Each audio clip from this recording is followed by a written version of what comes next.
I spent most of my life learning that a phone call at the wrong hour of the morning rarely brings good news, and when my daughter-in-law's name lit up my screen at 6:40 on a Tuesday in October, every nerve in my body sat straight up before I even answered.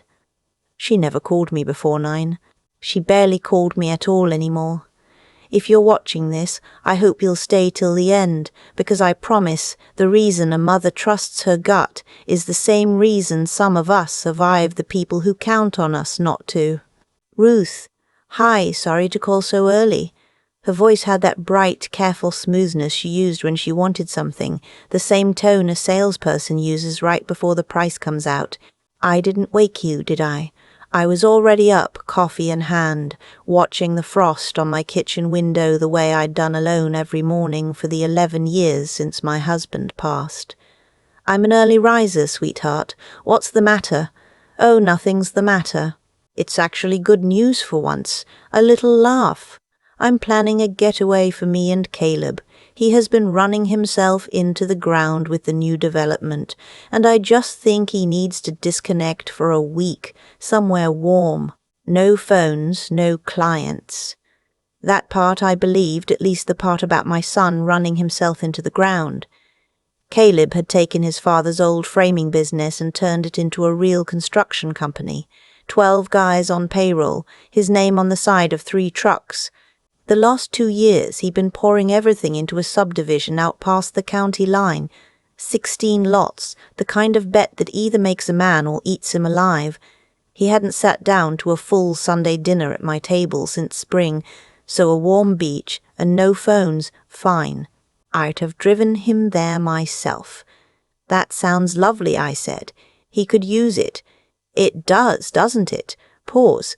There it was, that little gap in the line where the real reason always lived.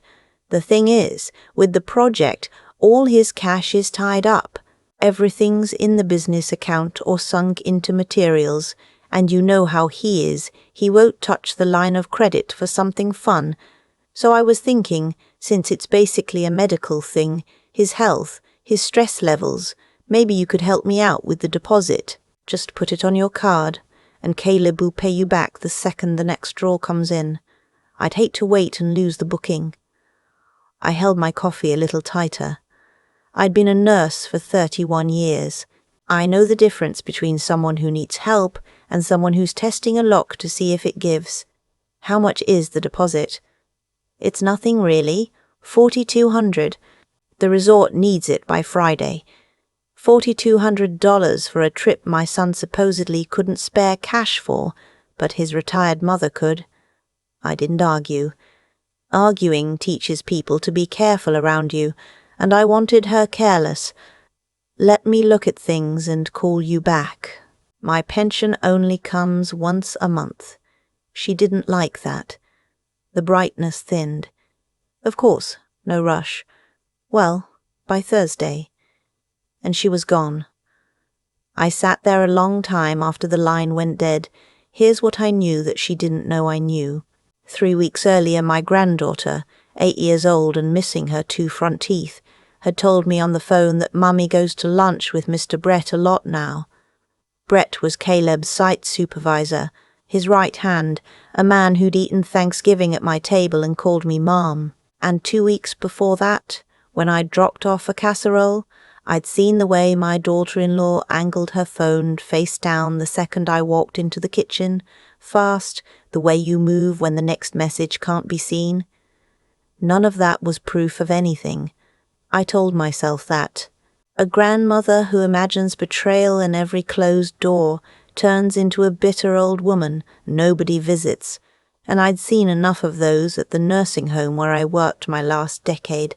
But I'd also seen the other kind, the mothers who knew and said nothing and lost everything, and I had no intention of being either, so I didn't call her back on Thursday. I drove to my son's house on Wednesday instead, unannounced, the way I used to show up when he was a boy, and I wanted the truth before he could rehearse it. His truck wasn't in the driveway, which was normal for a workday, but neither was hers, and that was a Wednesday with 2 kids who needed picking up from Lincoln Elementary at 3. It was 11 in the morning. The house had that stale, undisturbed feeling a house gets when nobody's been home to open a window. The mail was crammed in the box, 3 days of it. There was a flyer wedged in the door from a lawn service dated Monday. I called Caleb's cell, straight to voicemail. I called the office line for the company. It rang and rang. I called Brett, because Brett always answered when a draw or an inspection was on the line, and Brett's phone went to voicemail too. 2 phones. The same dead silence. I stood on my son's porch and I felt it move through me, cold and certain, the way you feel a fever break, except backwards. Something was wrong. Not people are busy wrong. Wrong. I called the front desk of his bank, the small one downtown where his father and I had banked for 40 years, and where the manager, a kind woman about my age, had baptized her babies in the same church as mine. I told her I couldn't reach my son, and I was worried. She wasn't supposed to tell me anything, and she didn't tell me much, but she told me the one thing that mattered. "Ruth," she said quietly, "I think you should try the hospital. There was a wire request that came through under your son's account 2 days ago that we flagged, and we couldn't reach him to confirm it. The number we had on file just kept going to a woman who told us he'd authorized it and to stop calling. I don't remember the drive to County General. I remember the parking garage smelled like rain and exhaust, and I remember a young man at the information desk frowning at his screen and then looking up at me with the face they teach them not to make. The soft one, the one that means brace yourself. He's in the ICU, ma'am, cardiac unit. Are you family? My son had collapsed on the job site Monday afternoon, a heart attack at 36. One of his crew had found him on the ground beside the foundation forms and done CPR until the ambulance came, and that young man, 23 years old, had saved my boy's life on a slab of concrete while everyone he was supposed to be able to count on was somewhere else. I found him behind a glass wall, tubes taped to his face, a machine breathing some of his breaths for him. The monitor drew its little green mountains. His eyes were closed. My beautiful son, who used to fall asleep in the back of the church and whose father carried him to the car, lying there grey and small. I asked the nurse, a girl who couldn't have been 30, "Where's his wife?" "He's married." "Where's his wife?" "He's married." "Where is she?" The girl's face did a careful thing. "We've been trying to reach the emergency contact since Monday. We finally got a call back yesterday." She hesitated. The woman said she was travelling and couldn't get here right away, and asked us to email the financial paperwork to her instead. She wanted to know about his life insurance through the hospital plan. She stopped, like she'd already said too much. "I shouldn't have told you that." "No," I said. "You should have told me that 2 days ago, but nobody could find me, because she didn't want me found. I will be honest with you, because I promised I would.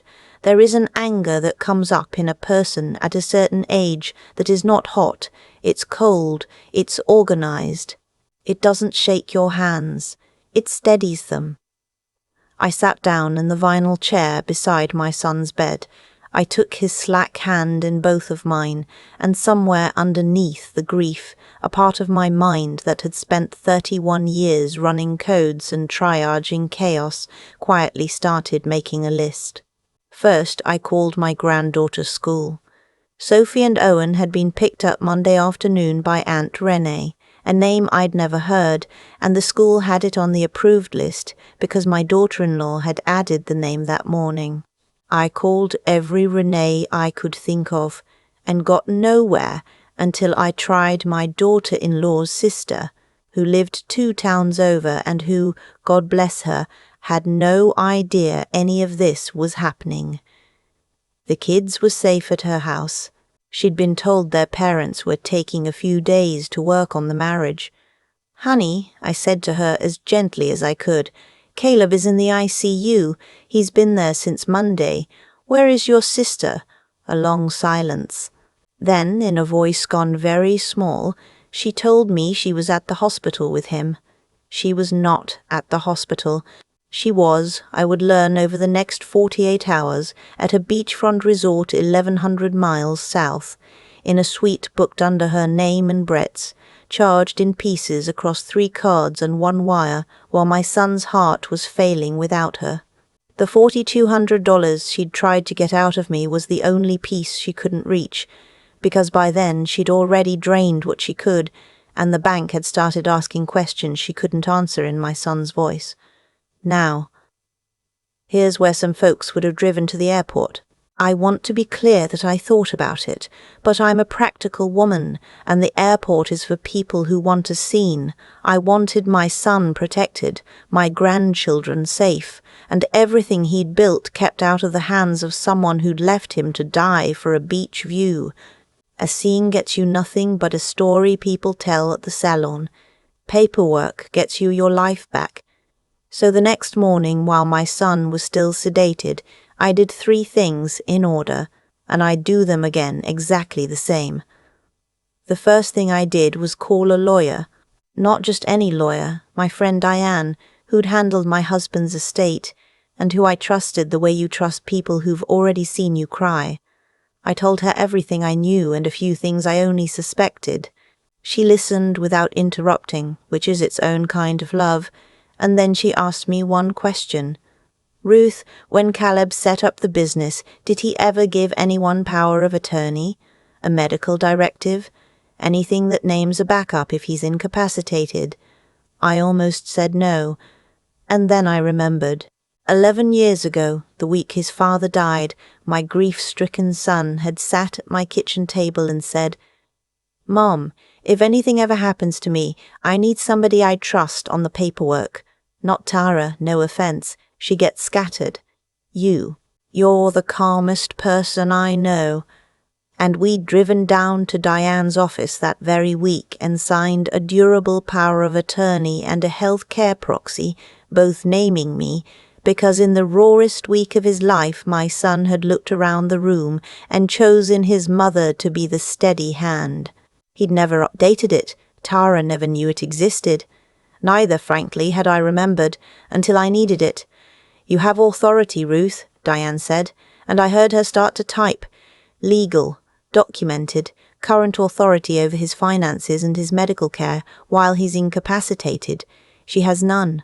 She's just his wife, and a wife who abandoned the emergency and tried to wire money out under his name. Get me to the bank by 10.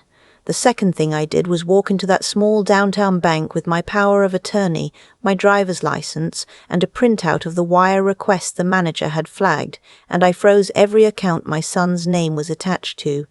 The operating account for the business, the personal joint account, the line of credit she'd been quietly drawing against, the savings he'd been building for the kids' college. I didn't take a penny. I locked it. Nobody moves money in or out without my son's recovery or my signature, and my signature was not going to a beach resort. The manager, my old friend, walked me through every form herself. When we finished, she put her hand over mine on the counter, and she said, "I've watched that young woman come in here for a year, and I've watched what she pulls out, and I kept thinking I should say something. I'm glad you came. Sometimes the people watching your life see the truth before you do and stay quiet, because it isn't their place. I don't hold it against her, but I'd give a lot to have known a year ago." The third thing I did was the hardest, and it's the thing I'd tell any parent watching this to do, even though everything in you will fight it. I sat down with Diane that afternoon, and I told her I want to know exactly what she did, all of it, before I feel a single thing about it, because feelings make you negotiate, and I was done negotiating. It took Diane's office about a week to put it together, and what they found was worse than an affair. My daughter-in-law had been moving money out of the joint accounts for almost 7 months, never large amounts, 800 here, 1,000 there, the kind of withdrawals that don't trip an alarm, labelled as supplies and subcontractor, so they'd blend into a contractor's messy books. All told, just over $51,000. Some of it went to a storage unit, some to a separate account in her name only, and a good chunk to a man named Brett in the form of consulting fees from a company that, when Diane looked it up, had been registered 4 months earlier and did no consulting of any kind.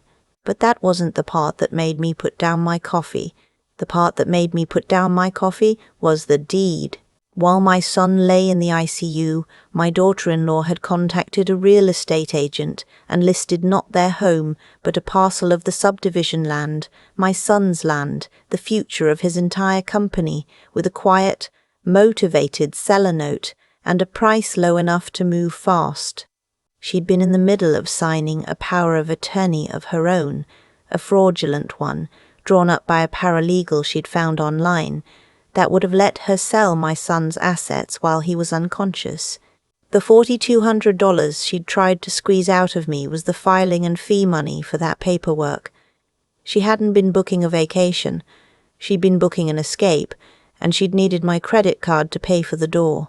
The plan, as best as Diane and I could reconstruct it, was simple and cold.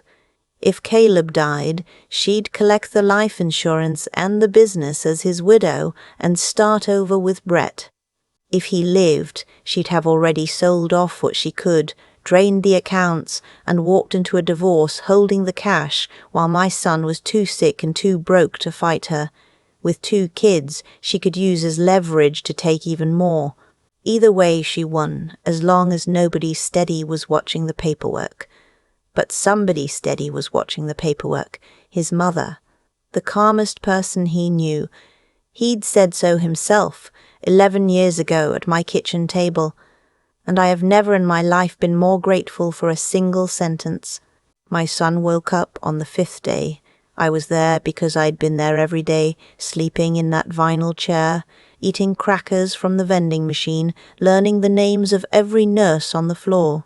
His eyes opened and found me, and for a second they were a little boy's eyes, lost, and then they cleared, and the first thing my grown son said to me, in a voice like gravel, was, "Mom, where's Tara?" I had thought about this moment more than any other. How do you tell a man whose heart just stopped that the woman he married left him to die? You don't, not all at once. You tell him the parts he can hold. "You had a heart attack, baby," I said. "A bad one. You've been here 5 days. The kids are safe. They're with their aunt at her sister's. They're fine. They made you cards. I've been handling things. Where's Tara?" he said again, and something in my face must have answered before I did, because his eyes filled and he turned them to the ceiling and a tear ran sideways down into his ear, and he said very quietly, "She's not here." "No," I said. "She's not here." He didn't ask anything else for a while.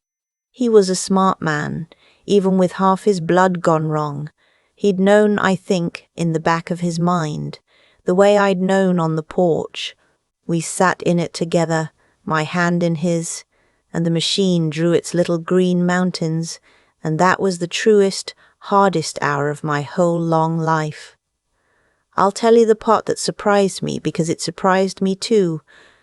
The phone call started about an hour after I froze the accounts. She called me 11 times that first day. I didn't answer. Then the texts came, and they were a study in a person watching their plan come apart. First the sweetness, Ruth. "I think there's been a misunderstanding. The bank made an error." Then the wounded act. "I can't believe you'd lock me out of my own family's money." Then, when I still didn't answer, the threats. "I'm his wife. I have rights. My lawyer will be in touch." And finally, when she figured out who had signed those papers, a single text I've kept to this day.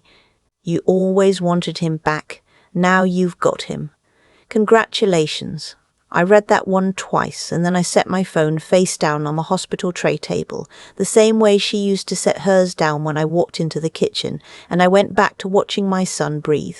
She came home on the 8th day, when the cards finally stopped working and the resort wouldn't extend the suite. Brett, I would later learn, had peeled off somewhere around day 6, the moment the consulting fees dried up, which tells you everything you need to know about the kind of man a woman destroys her family for.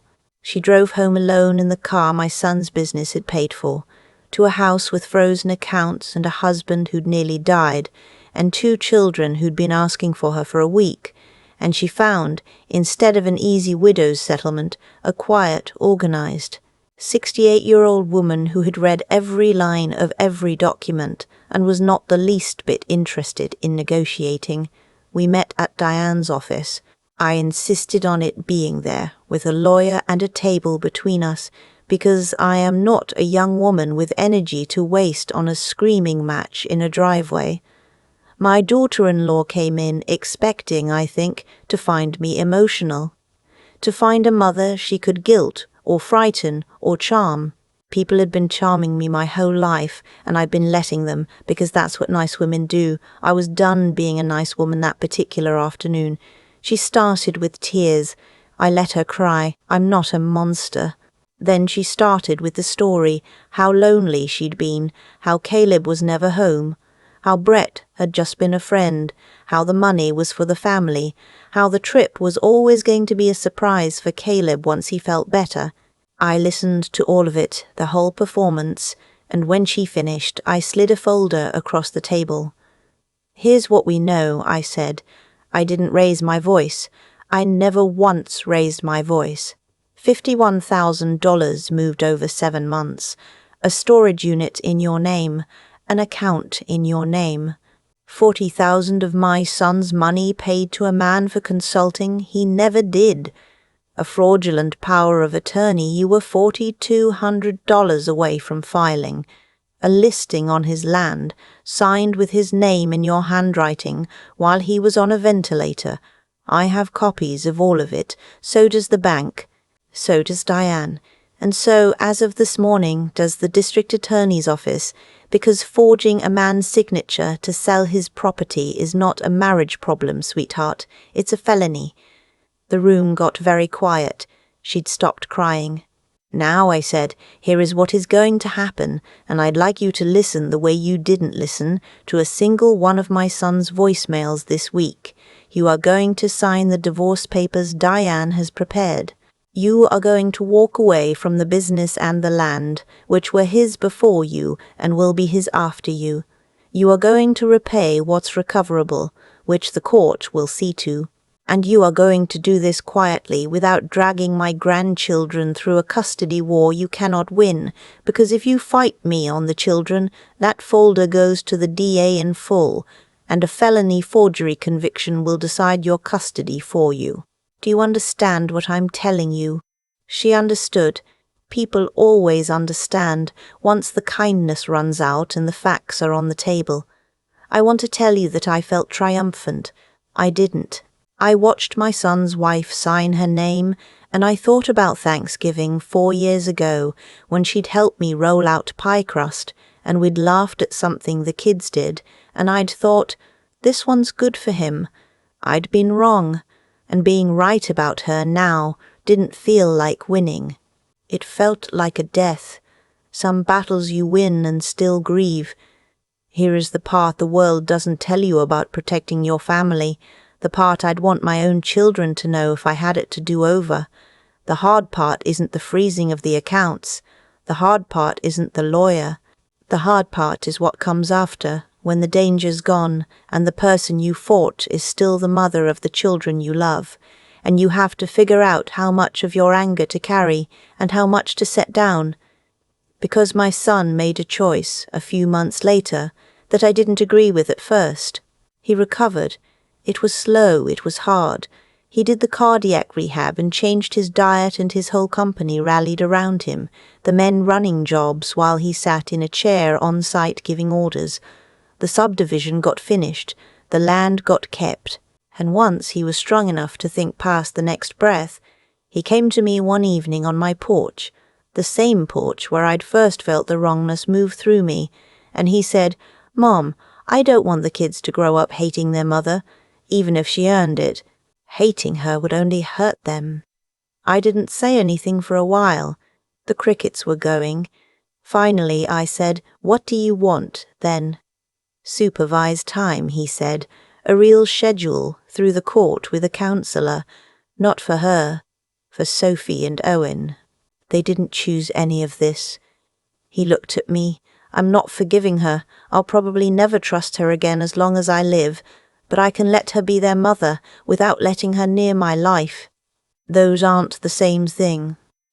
And that, I realized, was the thing his father and I must have done something right to raise. Forgiveness and trust are not the same thing. You can decline to ruin a person and still never hand them your keys again. You can let a woman read her son a bedtime story under a counselor's eye and still keep your name, and only your name, on every account that matters. My grandchildren see their mother now, in a room with a kind woman and a box of toys, an hour at a time, supervised, on a schedule a judge wrote down. They are too young to understand what was kept from them, and old enough to know they are safe. And that is exactly the balance my son fought to build, and I am prouder of him for that than for anything he's ever poured concrete into. She tried to call me once more, near the end of all of it. I almost didn't pick up, but something made me. She didn't cry this time, and she didn't charm. She just said in a flat, tired voice, "You won." "No," I told her. "Nobody won this. I just refused to let you take what wasn't yours. And I meant it. There were no winners on that porch or in that hospital or at that table. There was only a family that nearly got carried off in the night, and one stubborn old woman who happened to be holding a piece of paper her son had trusted her with 11 years before he needed it.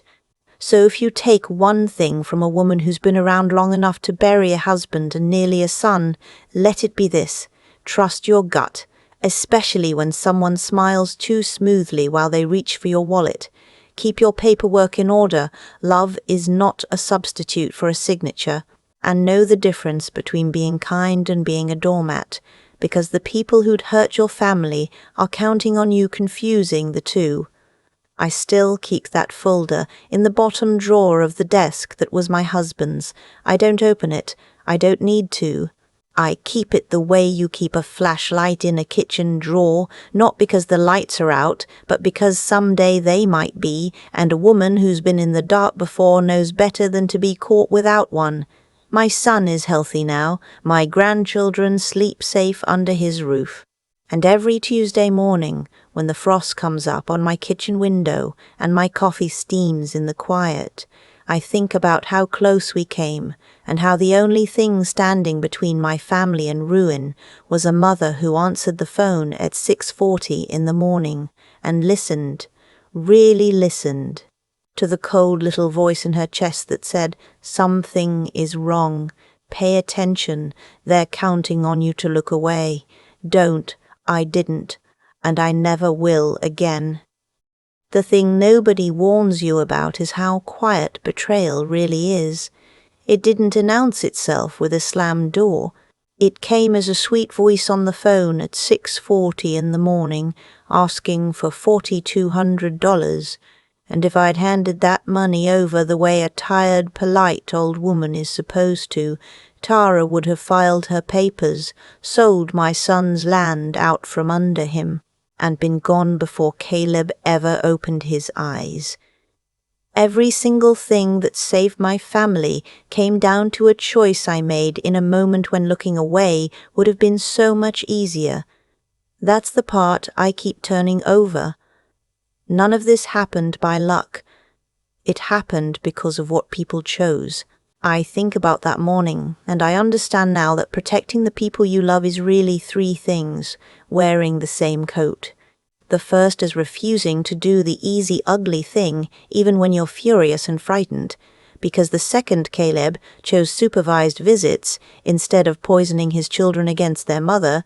He proved that you can stop a person from hurting you without becoming someone who hurts. That kind of decency under pressure is rare, and I have never been prouder of him. The second is keeping your head when your heart is screaming, listening to the cold little voice that says something is wrong here, and then walking into a bank with the right piece of paper instead of driving to an airport for a scene. The forgery, the storage unit, the fake consulting fees. I found all of it because I refused to feel anything until I knew everything. And the third is the plain stubbornness to sit in a vinyl chair for 5 days, to make the calls, to read every line of every document when you're exhausted and grieving, and to not quit until your boy is safe. Tara was counting on me being too kind to look and too old to fight. She was wrong on both counts. What I'd say to anyone washing is that these things don't arrive the day you need them. You build them quietly, for years in the small choices nobody claps for. Caleb was able to choose mercy because he was raised to know the difference between mercy and weakness. I was able to act because I'd spent 31 years keeping my head in rooms where people were dying, and I had the steadiness to see it through because life had already made me bury a husband and learn that you do not get to fall apart while someone still needs you to stand. So keep your wits sharp, keep your spine straight, and never let anyone talk you into believing that being good means being easy to take from. The people who'd carry off your family in the night are praying you'll confuse the two. Don't. I didn't, and that is the only reason I still get to watch my son breathe.